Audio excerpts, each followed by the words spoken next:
ओम सच्चिदानंद रूपाय विश्वोत्पत्त्यादिहेतवे तापत्रय विनाशाय श्रीकृष्णाय वयं नुमः।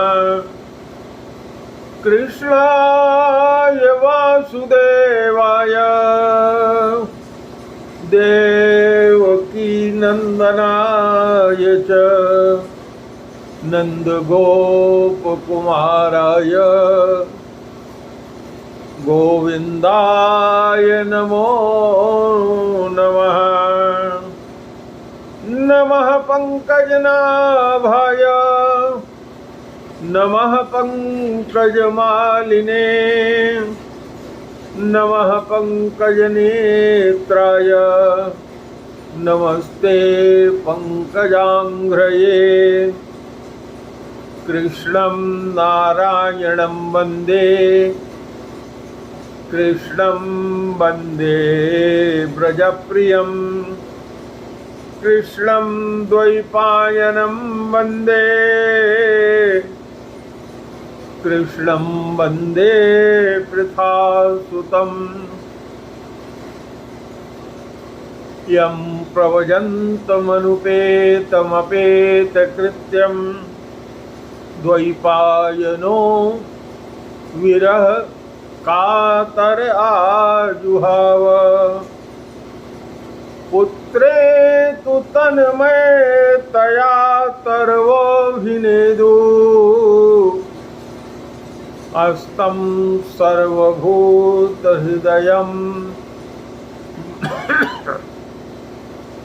मुनिमानतोऽस्मि।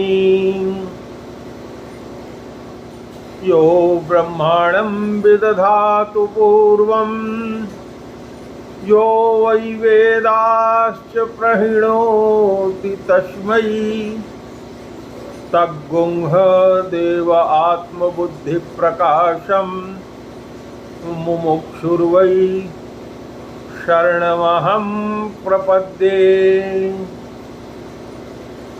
बर्हापीडं नटवरवपुः कर्णयो कर्णिकारं बिभ्रद्वाशः कनकपिशं वैजयन्तीं च मालां रन्ध्रो वेणयो अधरसुधया पूरयन् गोपवृन्दैः बृन्दारण्यं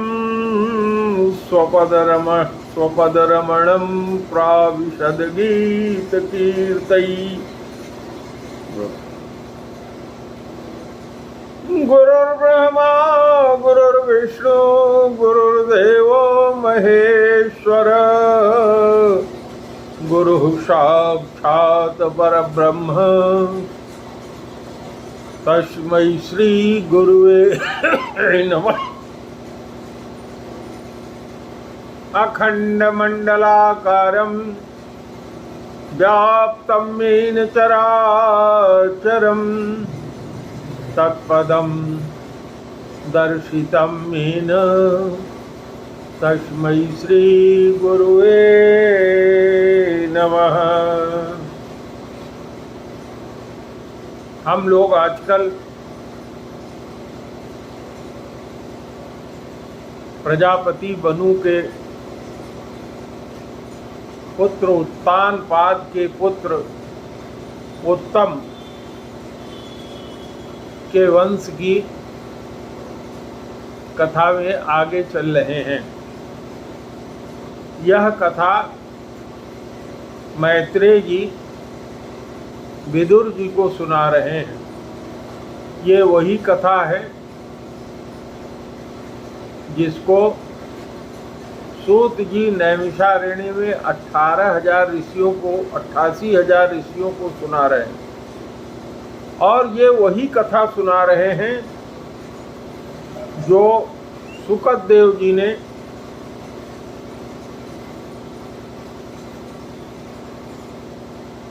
परीक्षित जी को सुनाया था।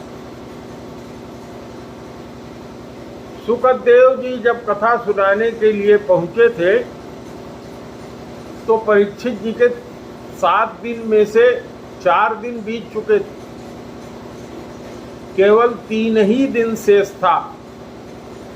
उस 3 दिन में ही उन्होंने ये सारी भागवत कथा सुनाई थी। ये तथ्य आप लोग शायद न जानते होंगे। उन्हीं ध्रुव के वंश में राजा अंग हुए थे। राजा अंग का बेटा बेन हुआ। बेन बहुत आतिताई था, जिसको समाज ने मिटा दिया। उसके जांघों का मंथन करने से जो पुत्र उत्पन्न हुए वो इस योग्य नहीं थे कि उनको राज्य दिया जा सके, अतः उनके बाहों का मंथन किया गया, जिससे महाराज पृथु उत्पन्न हुए। महाराज पृथु बहुत ही प्रतापी थे। किसी राजा के न होने के कारण और आतिताई राजा होने के कारण धरती ने समस्त रत्नों को अपने अंदर समाहित कर लिया था।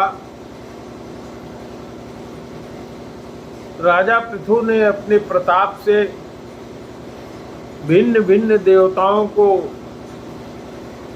और भिन्न भिन्न ऋषियों को, दैत्यों को, राक्षसों को, सबको मौका दे करके पृथ्वी से वो चीजें वापस निकाली और धन धान्य से पूरा साम्राज्य भर गया।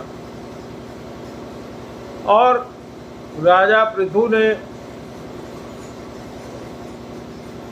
100 यज्ञ करना तय किया। 99 यज्ञ उनका पूरा हो गया था। 100वां यज्ञ जब कर रहे थे तो आप लोगों से कथा में मैंने चर्चा किया था कि किस प्रकार से इंद्र ने उनके घोड़े की चोरी की थी। उनके बेटे ने इंद्र को नहीं मारा, क्योंकि इंद्र ने जितने भी वेश धारण किए थे सब साधुओं के वेश थे, जो आगे चल करके पाखंड वेश साधुओं के कहलाते हैं। और जब उनको मारने के लिए राजा पृथु ने स्वयं बाण चढ़ाया तो ब्रह्मा जी ने आकर के उनको रोक दिया था। और ब्रह्मा जी ने जब उपदेश दिया पृथु को, उसी समय भगवान विष्णु जो जगत के स्वामी हैं, इंद्र को साथ लेकर के आए। इंद्र जब उनके कदमों में पड़ना ही चाहता था माफी के लिए, महाराज पृथु ने उसे चरणों में नहीं पड़ने दिया, अपनी छाती से लगा करके माफ कर दिया।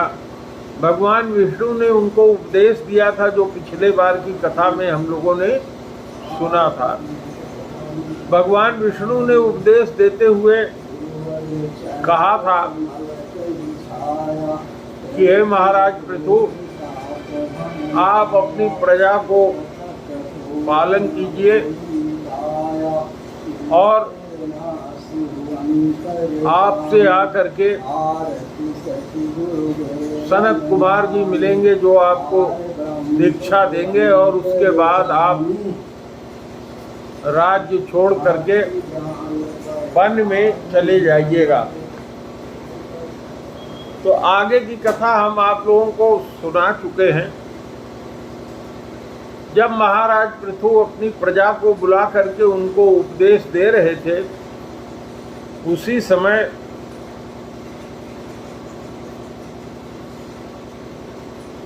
सनत कुमार जी उनके यहाँ उपस्थित हुए। मैत्रेय जी ने कहा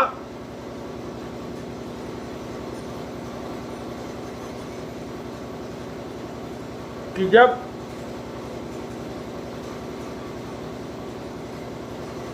सनक कुमार जी आए तो उनको आया हुआ जान करके बड़ी श्रद्धा और प्रेम तथा संयम के साथ उनका पूजन किया, आतिथ्य संस्कार किया।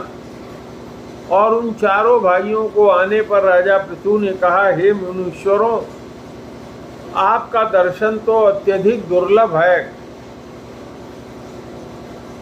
मुझसे ऐसा क्या पुण्य बना था जिसके कारण स्वतः आपका दर्शन हमको मिल रहा है। राजा पृथु ने कहा, जिसके ऊपर ब्राह्मण प्रसन्न हो अथवा अनुचरों के सहित भगवान शंकर प्रसन्न हो और भगवान विष्णु प्रसन्न हो, उसके लिए इस लोक में और परलोक में कोई भी चीज दुर्लभ नहीं है। भगवान विष्णु और भगवान शंकर में कदाचित भेद नहीं है। आप लोगों से चर्चा करते हुए मैंने बताया है कि जो शिवलिंग होता है, उस शिवलिंग में जो अर्घा होता है वो भगवान विष्णु का प्रतीक है, और उस पर रखा हुआ जो लिंग है वो भगवान शंकर का प्रतीक है। इस तरह से शिवलिंग को पहचानना चाहिए। तो भगवान शंकर और भगवान विष्णु में कदाचित कोई अंतर नहीं है। कार्य की दृष्टि से भगवान शंकर को संसार को समेटने का कार्य दिया है, लेकिन वो परम ईश्वर है, परमेश्वर हैं। वह शक्ति ब्रह्मा जी में नहीं है। ब्रह्मा जी को, शिव जी को, सभी को उत्पन्न भगवान ही करते हैं, लेकिन शिव जी अपनी तपस्या से भगवान विष्णु के ही स्वरूप हो गए हैं। तो प्रेम से बोलिए, उमापति महादेव की जय। हर हर महादेव। राधा रानी की जय।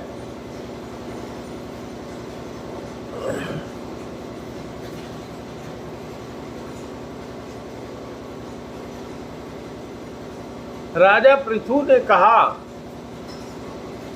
कि ये जो महत आदि तत्व हैं, महतत्व,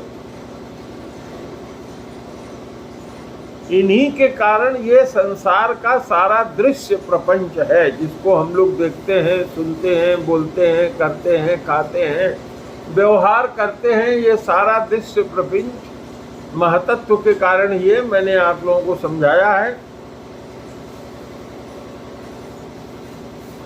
तो भी जो इस सब का देखने वाला आत्मा साक्षी है,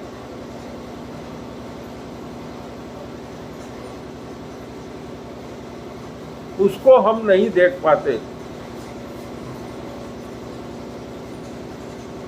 तो इस आत्मा को जो अधिकारी लोग हैं, जो गुरु की कृपा से अपनी आत्मा को इतना पवित्र और शुद्ध कर चुके हैं, वो अपने अंदर ही भगवान का दर्शन करते हैं, और अंदर ही जो भगवान है उसी को आत्मा कहा जाता है। तो इसको जो अनधिकारी गण हैं वो नहीं देख पाते हैं। राजा पृथु ने कहा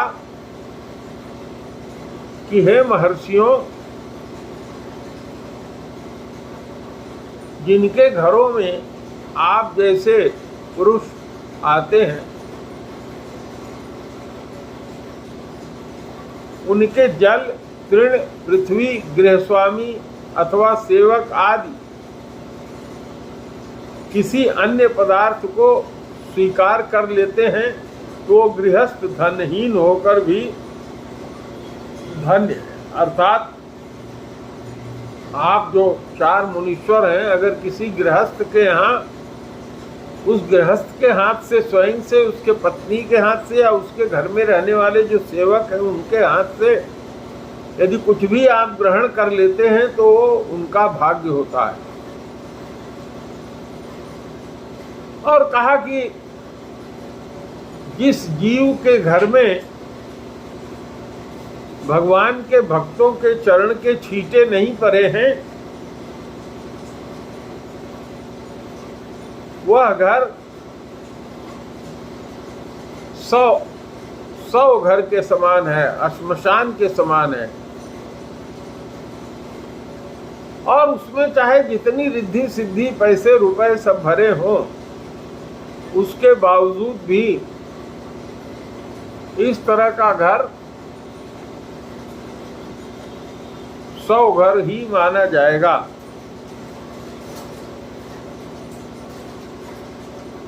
कहा कि हे मुनीश्वरों, आपका स्वागत है।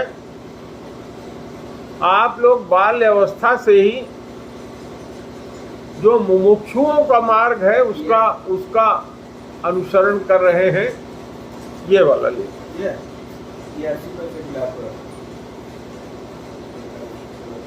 तो धन्य है आप लोग।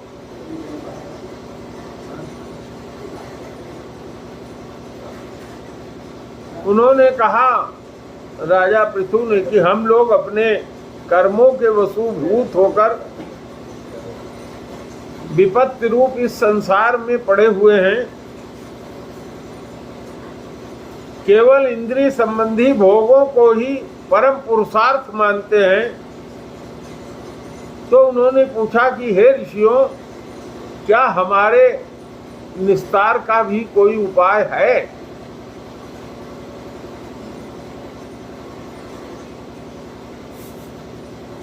कहा कि आप लोगों से उचित प्रश्न करना इसलिए सही है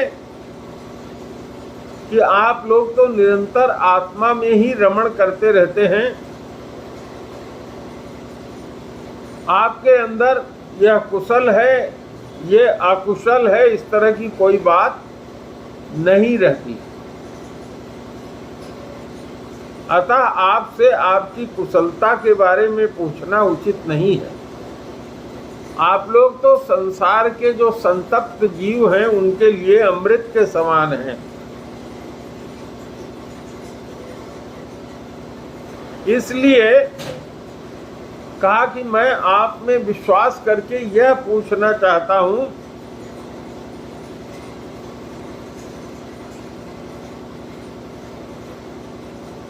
कि जो संसार की अग्नि से जल रहे हैं जीव,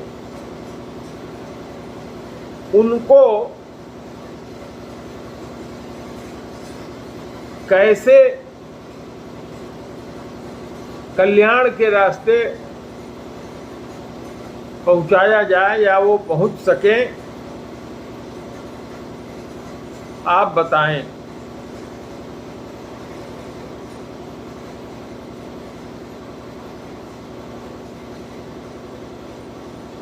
कहा कि अजन्मा भगवान नारायण ही कृपा करके आप जैसे भक्तों को अपने भक्तों पर कृपा करने के लिए हम लोगों के घर में भेजते हैं, और विशेष रूप से हमारे ऊपर भेजा है, हमारे घर पर।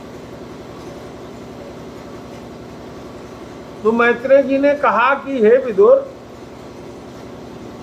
राजा पृथु के जब ये गंभीर और युक्ति युक्त वचन सुना तो सनत कुमार जी बहुत प्रसन्न हुए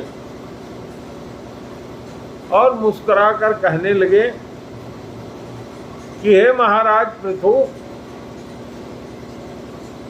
आपने जो कुछ भी पूछा है अपने कल्याण के लिए नहीं पूछा है, सब प्राणियों पर कृपा करके ही उनके हित की बात पूछी है। सच है, साधु पुरुषों में ऐसी ही बुद्धि हुआ करती है। केवल जो अपना हित चाहने वाले लोग हैं वो अपने हित की बात करते हैं, लेकिन जो साधु हैं, जो सबके हित की बात करते हैं, सबके कल्याण की बात करते हैं, वो संत होते हैं। और संत पुरुषों का समागम श्रोता और वक्ता दोनों के लिए बड़े भाग्य की बात होती है, क्योंकि उनसे जो भी प्रश्न पूछे जाते हैं और जो भी उत्तर मिलता है वो सबका कल्याण करता है।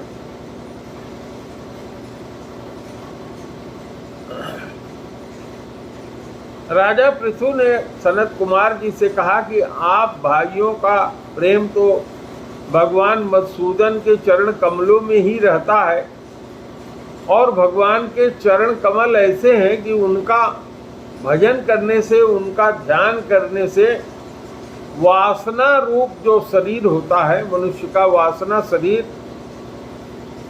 उसको ये सर्वथा नष्ट कर देता है, जो कोई अन्य उपाय से जल्दी छूटता नहीं। क्योंकि मनुष्य के शरीर का हमने आपसे चर्चा किया है, 3 शरीर होता है, स्थूल शरीर, सूक्ष्म शरीर और वासना शरीर।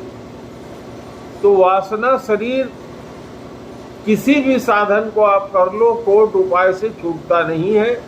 वो भगवान मधुसूदन, भगवान विष्णु के चरण कमलों की, उनके नाम के, उनके गुण के, उनकी उपासना करने से ही वो फट जाता है, खत्म हो जाता है।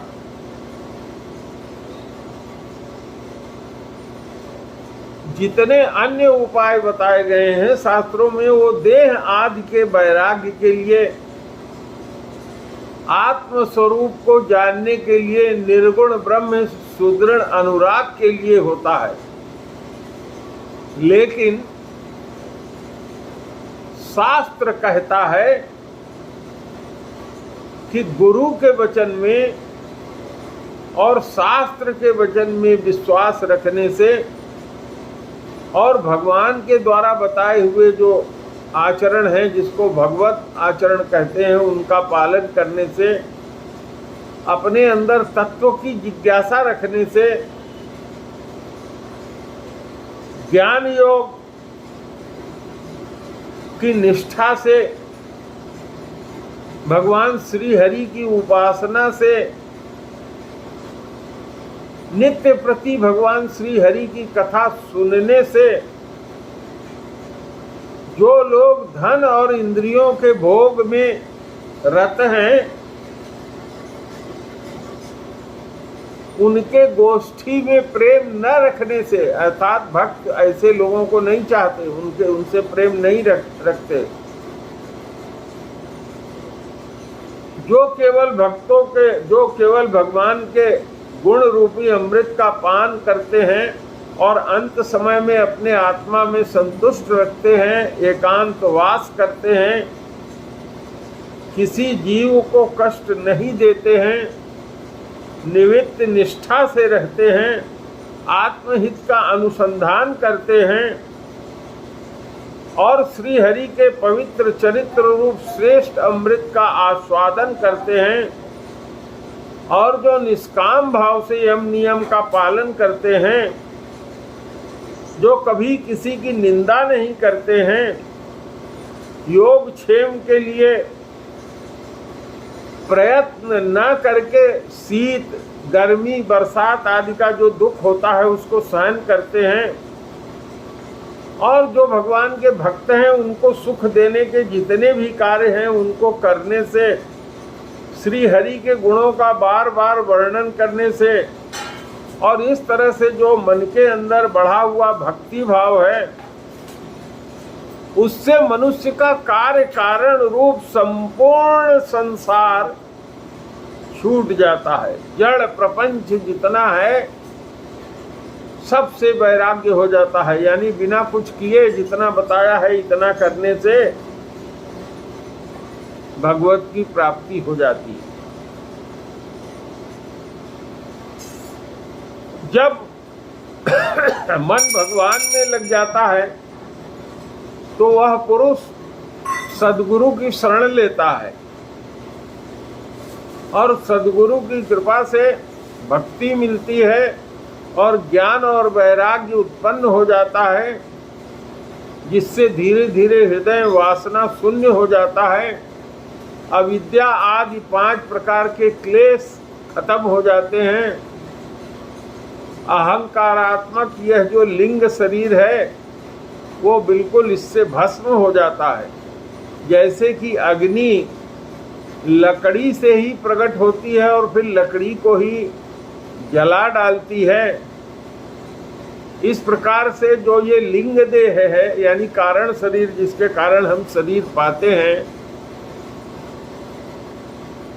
वह अपने कर्तव्य आदि सभी गुणों से मुक्त हो जाता है। फिर जैसे स्वप्नावस्था में तरह तरह के पदार्थ देखने पर भी उससे जग जाने पर पुरुष को कोई दुख आदि नहीं होता, तो इस स्थिति के प्राप्त होने के पहले ये पदार्थ ही जीव और परमात्मा के बीच में रहकर भेद करते हैं, वो सारी चीज़ें मिट जाती हैं। इस तरह से राजा पृथु ने कहा। अब आप लोग शंख ध्वनि सुने, फिर आगे की कथा सुनाता हूँ।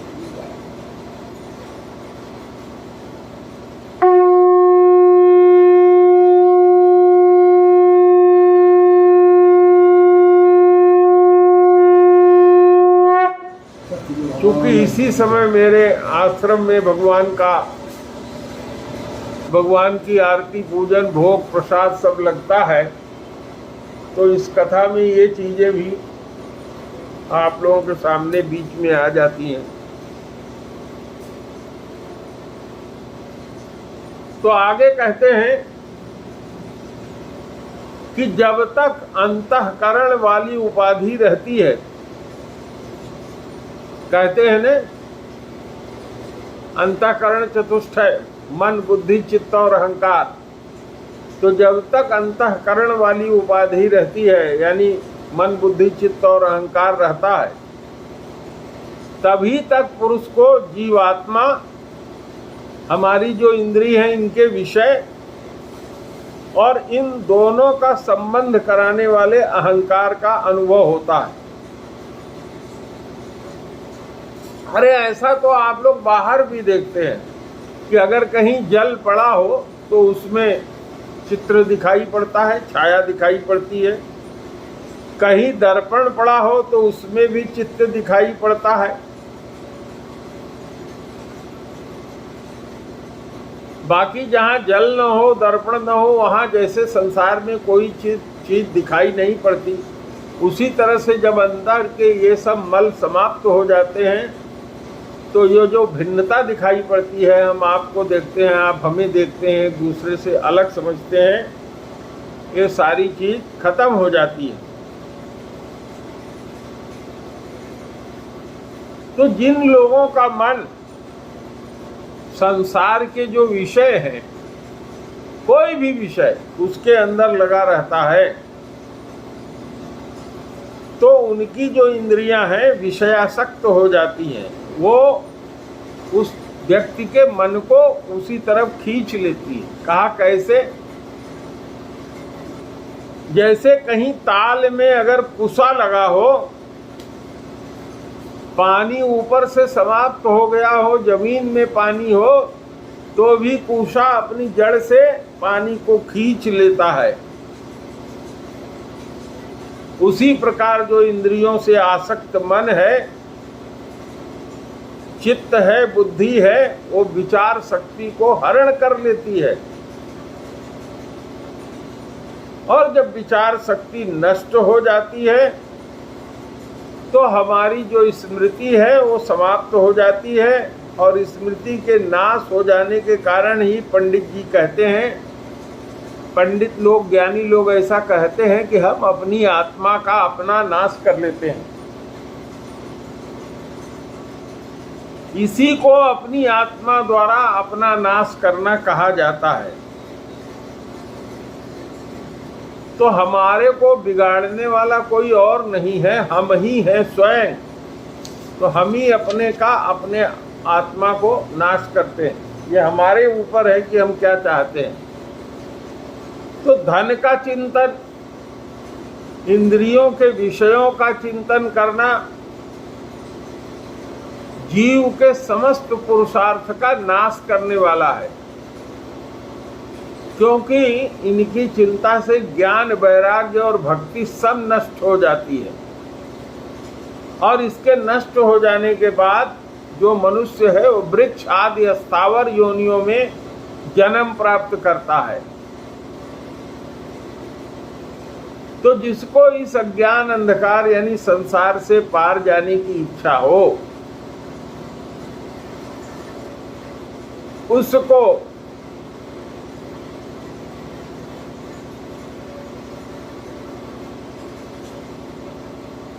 केवल इसमें रहते हुए भी भगवान में ही, भगवान के चरणों में ही अपना मन लगाना चाहिए।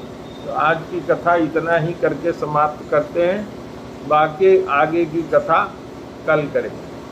श्री राम जय जय राम, जय सिया राम जय जय सिया राम, जय रघुनंदन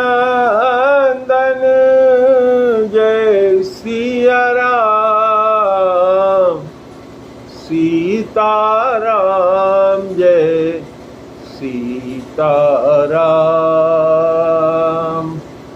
प्रेम से बोलिए गुरुदेव भगवान की जय। जो सीताराम जी हैं वही राधे श्याम जी हैं, इसलिए कभी अंतर मानना नहीं चाहिए। जिस किसी ने भी अपने अंदर अंतर समझा, उसने समझ लो कि नामा अपराध किया भगवान का, और उसके अभी तक किए हुए सारे पुण्य समाप्त हो जाते हैं। इसलिए हमें भगवान के इस तरह के नामा अपराध